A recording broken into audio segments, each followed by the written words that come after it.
We talked earlier about Horace Andrews. Oh, yeah, good. HP. Yeah. Graded papers and... Oh, that business. Yeah, you graded Chris Cox's papers. That's how I got to know him. And we ended up very good friends.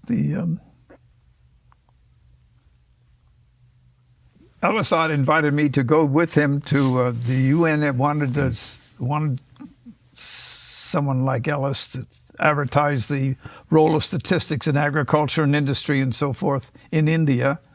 And the UN picked Ellis as the candidate man to do this job. And Ellis is now trying to put together a crew of people who would go with him to India and spend a year or two, I forget all the details. And Ellis made a serious effort to try to persuade me to do that. And I didn't want, I would have been glad to, but I had other things in mind. And he was searching for people, and I said, well, I don't know whether a man who's making a reputation slaying animals, particularly cows, will be welcome in India by this.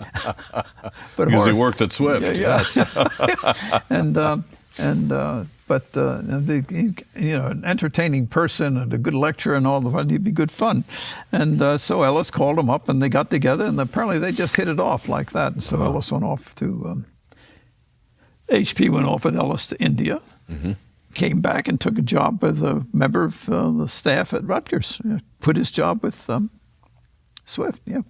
Now, did HP? You mean Horace Andrews? Yeah, did he? We used to call him HP also, or worse. But he was a remarkable professor, no doubt, and a great teacher. And but I was wondering if he participated in the teaching of some of those early courses when you were doing your Johnny Appleseed. No, he didn't teach those. No.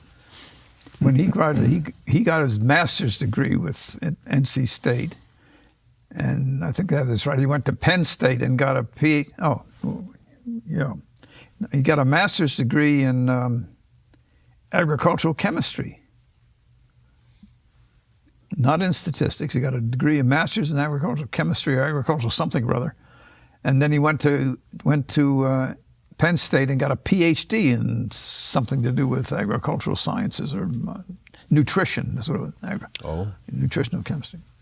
And so, he had pretty well vanished from the statistics community at that stage in the game. But he was always, he graded papers from Miss Cox. Yeah. That's no small accomplishment. He knew his way around. And so when this came up, and I don't know what inspired me to suggest his name to Ellis, but I did, I take responsibility for that, So that got him involved in that teaching program also at Rutgers then? Yes, definitely, Yeah, interesting. I think he went to India with Ellis before.